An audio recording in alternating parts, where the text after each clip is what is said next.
Good morning everyone. तो आज का हमारा टॉपिक है अर्थ, मून एंड सन। आइए समझते हैं। ये क्लास 7 का चैप्टर है जिसमें सबसे पहले हम अर्थ की रोटेशन के बारे में समझते हैं। ये डिमांड है मेरी क्लास की गर्ल्स की, तो देखते हैं क्या होता है। तो अर्थ, सबसे पहले हम स्टार्ट करते हैं कि अर्थ रोटेट कैसे होती है। आइए, पता है हमारी जो अर्थ है नॉर्थ एंड साउथ, मतलब वो थोड़ी सी टिल्ड है, वो सीधी ना होकर कैसी है, थोड़ी सी टेढ़ी, और ऐसे ही अपने उस पे अपने एक्सिस पे मूव करती है। एक्सिस मींस ये एक इमेजिनरी लाइन है जो हमने ड्रॉ की है, इसको हम एक्सिस बोलते हैं। जैसे आपने शायद लट्टू को देखा होगा, लट्टू ना अपने एक पॉइंट पे जाके घूमता है, तो ऐसे ही हमारी अर्थ भी एक सीधी ना होकर थोड़ी सी टिल्ड है और ऐसे ही मूव होती रहती है। ऐसे ही क्या होती रहती है, घूमती रहती है। तो इसी को हम कहते हैं एक्सिस। तो अब ये क्या होती है, हमेशा घूमती है। अब ध्यान से समझिएगा, ठीक है। ये हमने हमेशा कैसे देखा है इसको, हम हमेशा देखते हैं कि जो सूरज है यानी कि जो सन है वो हमारा ईस्ट से निकलता है। यही देखा है आपने कि सन जो है वो कहां से निकलता है, ईस्ट से निकलता है, वेस्ट में जाता है। ऐसे ही हमने मून को भी देखा है, हर एक स्टार्स को भी देखा है। लेकिन आपको पता है ऐसा होता नहीं है। एक्चुअल में सन तो उसी जगह रहता है, लेकिन हम वेस्ट टू ईस्ट मूव करते हैं। कैसे मूव करते हैं, वेस्ट से ईस्ट। याद रखिएगा कि हमारी जो अर्थ है वो वेस्ट टू ईस्ट मूव करती है, यानी कि ऐसे ना मूव करके हमारी अर्थ ऐसे मूव करती है। अब अर्थ बहुत ज्यादा बड़ी है तो इसीलिए हमें लगता है कि सारी चीजें हमारी क्लॉकवाइज आ रही हैं, बट एक्चुअल रियलिटी क्या है, हमारी अर्थ वेस्ट से ईस्ट की तरफ मूव करती है। तो आपको ये लाइन याद रखनी है कि व्हाट इज अर्थ रोटेशन। अर्थ की रोटेशन क्या है, अर्थ स्पिन, अर्थ क्या करती है, स्पिन ऑन देयर एक्सिस, अपने एक्सिस पर स्पिन करती है, यानी कि घूमती है। एंड इट मूव किस डायरेक्शन में, वेस्ट टू ईस्ट। इसीलिए हर एक चीज हमें हमेशा ईस्ट से निकलती हुई दिखाई देती है। आपको पता है इससे दो और क्वेश्चन बनते हैं। पहला क्वेश्चन तो यही, कोई देख के मत हंसना, मेरा इंडिया है ये, मतलब है ना। तो आपने शायद देखा होगा सबसे पहले जो सूरज है वो हमारा किस किस स्टेट में दिखाई देता है, Arunachal Pradesh. The reason is, हाँ सही समझे हैं। रीजन क्या है कि ईस्ट में है सबसे ज्यादा। और अगर पूरे वर्ल्ड की बात करूं, पूरे वर्ल्ड में सूरज सबसे पहले कहां दिखाई देता है, तो जापान ऐसी कंट्री है। और अगर मैं इससे नॉर्मल बताऊं कि सबसे पहले कहां से निकलता है, दिखाई देता है तो पैसिफिक ओशियन। तीन क्वेश्चन बनते हैं और तीनों के आंसर देखिए। पैसिफिक ओशियन से ही निकलता है क्योंकि सबसे ज्यादा ईस्टर्न पार्ट कौन सा है, पैसिफिक ओशियन। सेकंड अगर मैं बात करूं कि किस कंट्री में सबसे पहले सूरज निकलता है, जापान। और इंडिया के किस स्टेट से सूरज सबसे पहले निकलता है, दैट इज अरुणाचल प्रदेश। ठीक है। और रीजन क्या है, रीजन ये हमारी अर्थ वेस्ट टू ईस्ट मूव करती है, यानी कि एंटी क्लॉकवाइज। इसे एंटी क्लॉकवाइज या काउंटर क्लॉकवाइज भी बोल सकते हैं। एंटी क्लॉकवाइज मूव करती है। ठीक है, इतना समझ में आया। तो अर्थ हमारी एक्सिस पे रोटेट करती है, वेस्ट टू ईस्ट रोटेट करती है, एंटी क्लॉकवाइज रोटेट करती है। इसी की वजह से सारी चीजें हमें ईस्ट टू वेस्ट जाती हुई दिखाई देती हैं। ठीक है, आइए समझते हैं। नेक्स्ट अब हम इसके आगे पढ़ने वाले हैं कि एक सेकेंड, हाँ, वेस्ट टू ईस्ट। नेक्स्ट हम पढ़ने वाले हैं सन।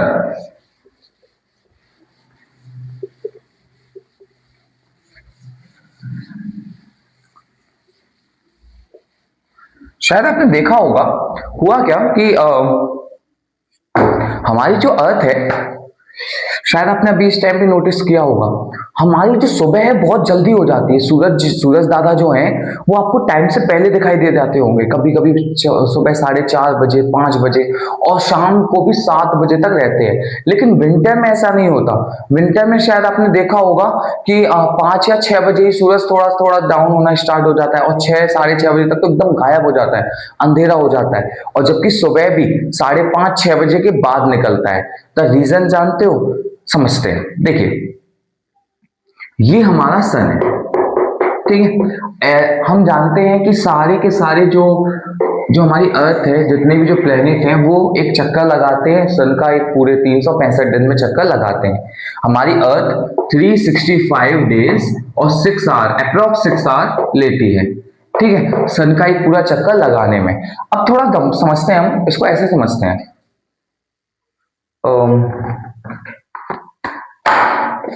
ये ले लेते हैं राइट, कि ये हमारी अर्थ है, ठीक है। अभी समझ लीजिएगा, ये क्या है? हमारी अर्थ। अब अर्थ हमें पता है सीधी ना होगा, थोड़ी सी क्या है? टिल्ड है। क्या है? थोड़ी सी टिल्ड, ठीक है, टिल्ड है। अब मान लेते हैं ये वाला जो ऊपर वाला हिस्सा है ये हमारा नॉर्थ पोल है, और नीचे वाला हिस्सा क्या है? South pole. अब सन की जो डायरेक्ट लाइट है वो किस में पड़ रही होगी? नॉर्थ पोल पे। अब ये रोटेट भी कर रहा है तो ऐसे ही रोटेट कर रहा है। क्या नॉर्थ पोल से लाइट जा रही है? नहीं, नॉर्थ पोल पे अभी भी लाइट है। अब धीरे धीरे धीरे धीरे ये ऐसे ही आया, क्योंकि हमारी अर्थ है, ऐसे मूव करेगी, यहां पे, यहां आ गई। अब सन की डायरेक्ट राइज किस जगह पड़ रही है? बीच में पड़ रही है, ठीक है। ये थोड़ा और आगे गए इधर, यहां पे क्या है? अब साउथ पोल पे ज्यादातर लाइट किस पोल पे पड़ रही है? साउथ। और फिर ये अगेन बीच में, और दोबारा से अपनी सेम पोजीशन पे आ गया। पूरे साल में यही रोटेशन चलता रहता है। अब इसको थोड़ा समझते हैं। ये हमारी अर्थ है, ये north pole and south pole. आपको पता है ये वाला जो टाइम है इसे हम सोलिस्टिक्स कहते हैं। क्या कहते हैं? सोलिस्टिक्स, ठीक है। एक ये, इसे हम इक्विनिक्स कहते हैं, इसको भी सोलिस्टिक्स।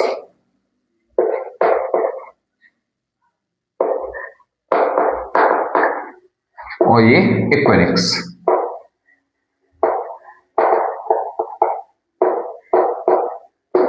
अब देखते हैं, देखो मैं क्या कहना चाहता हूं।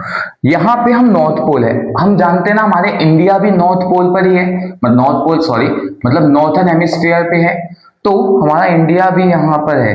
ये बना लेता हूं मैं थोड़ा सा। ये इक्वेटर है, ये ट्रॉपिक ऑफ कैंसर है, और ये ट्रॉपिक ऑफ कैप्रिकॉर्न है, ठीक है। आपको पता है, तो सन की डायरेक्ट रेस जो आती है वो आती है ट्रॉपिक ऑफ कैंसर पे। और जब सोचो, सपोज मैं आपको एक एग्जांपल समझाता हूं, ठीक है। हुआ क्या कि मैं और मेरी क्लास के एक स्टूडेंट नैन्सी को ले लेते हैं। तो हम दोनों में बैट लगी कि देखते हैं सर कौन ज्यादा लंबे समय तक अपनी प्रतिज्ञा का पालन कर सकता है। मैंने उसको समझाया भी कि देख भाई, मैं टीचर हूं, थोड़ा सा तो तुमसे ज्यादा होशियार हूंगा, लेकिन एज यू ऑल नो कि गर्ल्स है ना, लड़ती रहती है हमेशा, कहाँ रहता है उनका। तो उसने क्या किया, उसने कहा नहीं सर हम लड़ लेंगे। ठीक है, काम करते हैं, वैसे लड़ाई नहीं करते हैं हम दोनों ना, एक दूसरे तरीके से लड़ाई करते हैं। हम दोनों ने कैंडल बर्न की।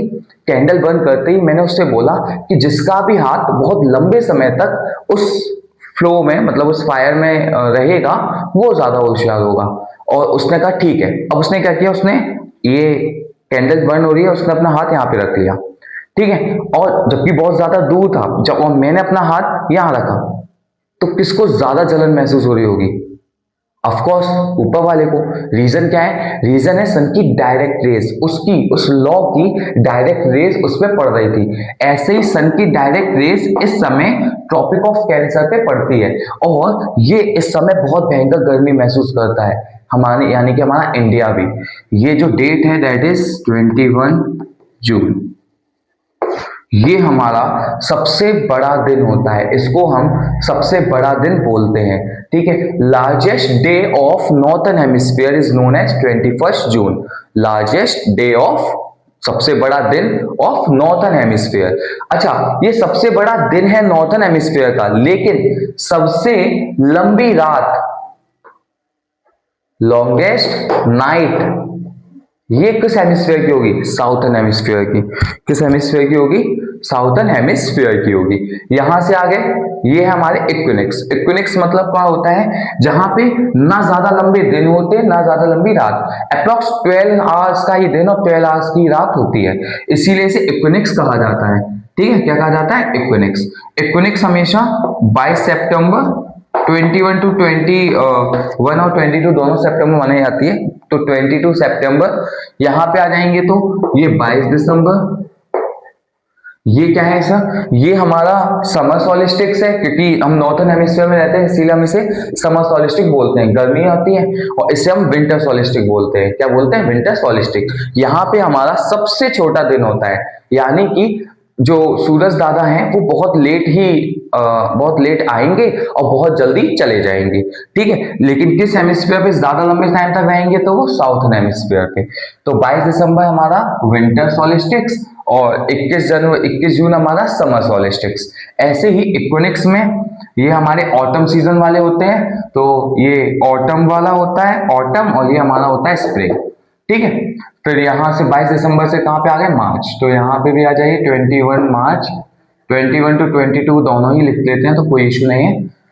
21 मार्च हमारा ये होता है। तो ऐसे पूरे साल हमारी अर्थ इसी डायरेक्शन में रोटेट करती रहती है। ठीक है, सॉलिस्टिक्स और इक्विनोक्स समझ में आ गए होंगे आपको। अब हम नेक्स्ट समझते हैं।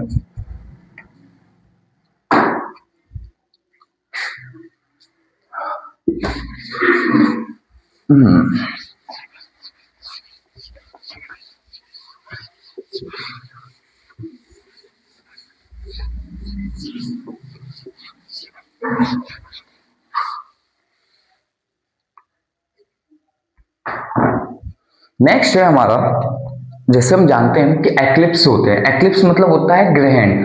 ठीक है, हिंदी में से ग्रहण बोलते हैं, और ये दो टाइप्स के होते हैं एक्लिप्स। एक्लिप्स मतलब होता है ग्रहण। सबसे पहले हम बात करते हैं सोलर एक्लिप्स।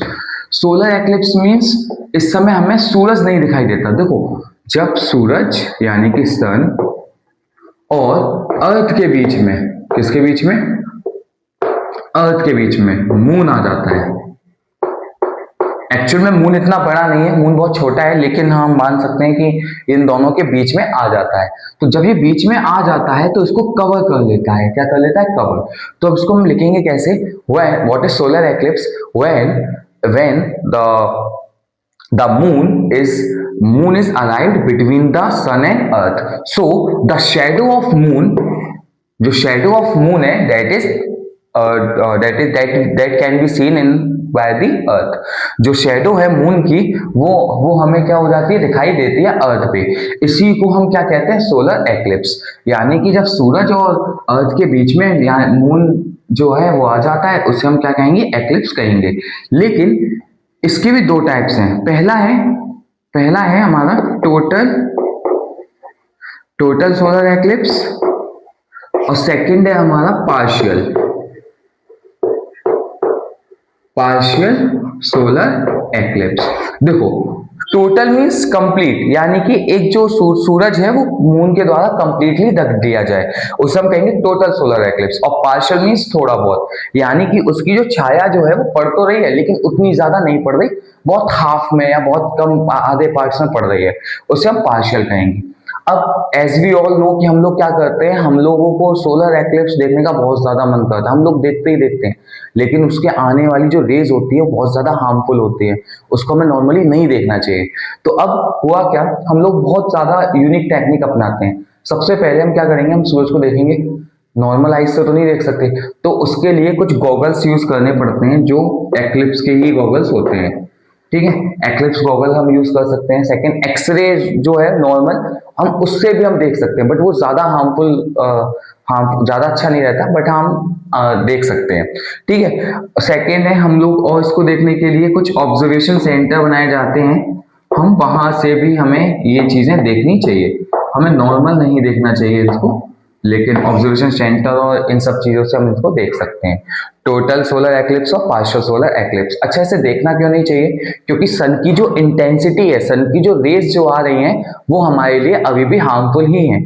सन से कुछ रेज आती हैं, जैसे यूवी रेज और बाकी की रेज जो है वो हमारी आई साइट को इफेक्ट कर सकती हैं, तो इसीलिए हमें इसे डायरेक्टली नहीं देखना चाहिए। हमें कुछ ग्लासेस का यूज करना चाहिए या फिर ऑब्जर्वेशन सेंटर, कुछ ऐसी जगह बनाई जाती है जहां से हम इनको देख सकते हैं, हमें सिर्फ वहीं से इसको यूज करना चाहिए।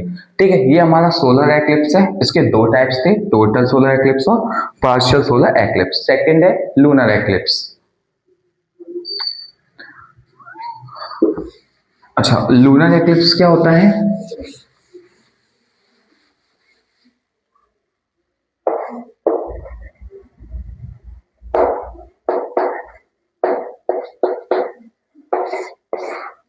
इसमें थोड़ा सा उल्टा होता है, जब सन और मून से, एज वी ऑल नो ना कि मून के पास खुद की कोई लाइट नहीं है, वो सन की लाइट गेन करके ही अपने अपने को शाइन करता है और दिखाई देता है।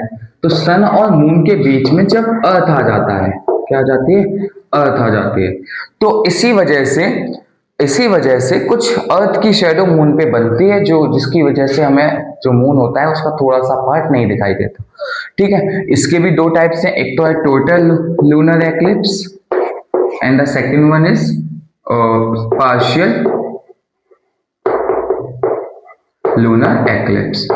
ये याद रखिएगा कि सन जो मून है वो बहुत ज्यादा छोटा है, लेकिन वो अर्थ के बहुत ज्यादा पास है, इसीलिए हमें वो दोनों साइज में सेम दिखाई देते हैं। लाइक अगर मैं आपको देखो यहाँ से हाथ हिलाता हुआ दिखाई दूं तो मेरा हाथ बहुत बड़ा दिखाई देगा, लेकिन अगर यही चीज मैं आपको बहुत 2 किलोमीटर दूर से दिखाई दूं तो शायद आपको अच्छे से ना दिखाई दे, 10 किलोमीटर पे और शायद ना दिखाई दे, और जब वो और ज्यादा दूर होता जाएगा तो बिल्कुल नहीं दिखाई देगा। इन सेम वे यहाँ भी होता है। इन दोनों के बीच की डिस्टेंस है वो 3,84,000 किलोमीटर है, 3,84,000 किलोमीटर, और जबकि इन दोनों के जो बीच की डिस्टेंस है वो 15 करोड़ किलोमीटर डिस्टेंस। तो ये बहुत ज्यादा डिस्टेंस में है, इसीलिए सेम साइज के दिखते हैं। ठीक है, तो टोटल में क्या हो जाएगा? कंप्लीट छाया दिखाई देगी, और लूनर में कुछ आंशिक पार्ट, मतलब कुछ पार्शियल पार्ट ही दिखाई देंगे, कुछ पार्ट पर ही दिखाई देगा। अच्छा, हम इसको आराम से देख सकते हैं, वी कैन सी इजिली, क्योंकि इससे आने वाली जो लाइट होती है उसकी इंटेंसिटी इतनी ज्यादा नहीं होती। ठीक है, नेक्स्ट है, अभी क्वेश्चन है आप ही में दिया हुआ है कि सर सन और अर्थ के बीच में तो अभी कुछ और प्लेनेट भी हैं, जैसे सबसे पहला प्लेनेट है इसका मरकरी, सेकंड प्लेनेट है वीनस। तो ये लोग क्यों नहीं शैडो को लेकर आते या दिखाते नहीं है?